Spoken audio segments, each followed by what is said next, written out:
नमस्ते मेरे प्यारे दोस्तों, स्वागत है हमारे चैनल पर जहां हम हिंदू धर्म की पवित्र कहानियों को आपके दिल तक लाते हैं। आज हम सुनाएंगे निर्जला एकादशी 2025 इसकी पौराणिक कथा जो आपके मन को भक्ति से भर देगी। इसे भीमसेनी एकादशी भी कहते हैं और इसकी कहानी उतनी ही रोचक है जितनी इस व्रत का महत्व।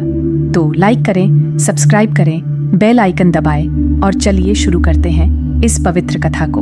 बात महाभारत काल की है। 5 पांडव भाइयों युधिष्ठिर, भीम, अर्जुन, नकुल और सहदेव की भक्ति और धर्म के प्रति श्रद्धा जगजाहिर थी।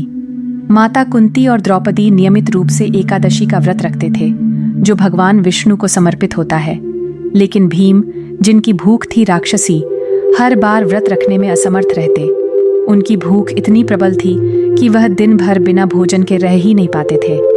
इससे भीम बहुत दुखी रहते क्योंकि वह भी भगवान विष्णु की कृपा और एकादशी के पुण्य को प्राप्त करना चाहते थे। एक दिन भीम ने अपनी परेशानी आर्षि व्यास के सामने रखी। उन्होंने कहा, मुनिवर, मेरे भाई बहन तो एकादशी का व्रत रखते हैं, लेकिन मेरी भूख मुझे ऐसा करने से रोकती है।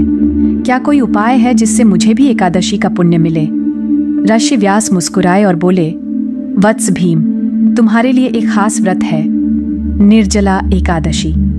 यह साल में एक बार आता है और इसे रखने से सभी 24 एकादशियों का पुण्य एक साथ मिलता है। लेकिन यह आसान नहीं है। इस दिन तुम्हें न केवल भोजन बल्कि पानी तक त्यागना होगा। भीम ने इस चुनौती को स्वीकार किया। ज्येष्ठ मास की शुक्ल पक्ष की एकादशी को, जो 2025 में 6 जून को पड़ेगी, भीम ने पूरे मन से निर्जला एकादशी का व्रत रखा। उन्होंने सूर्योदय से पहले स्नान किया, भगवान विष्णु की पूजा की और एयुएम नमो भगवते वासुदेवाय मंत्र का जाप किया। पूरे दिन बिना पानी और भोजन के भीम ने भक्ति और ध्यान में समय बिताया।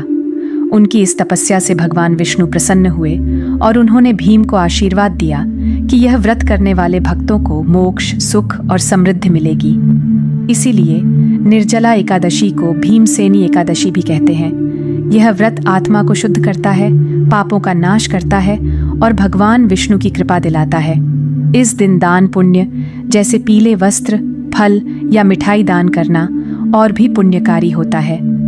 2025 में 6 जून को यह व्रत रखकर आप भी इस आध्यात्मिक यात्रा का हिस्सा बने।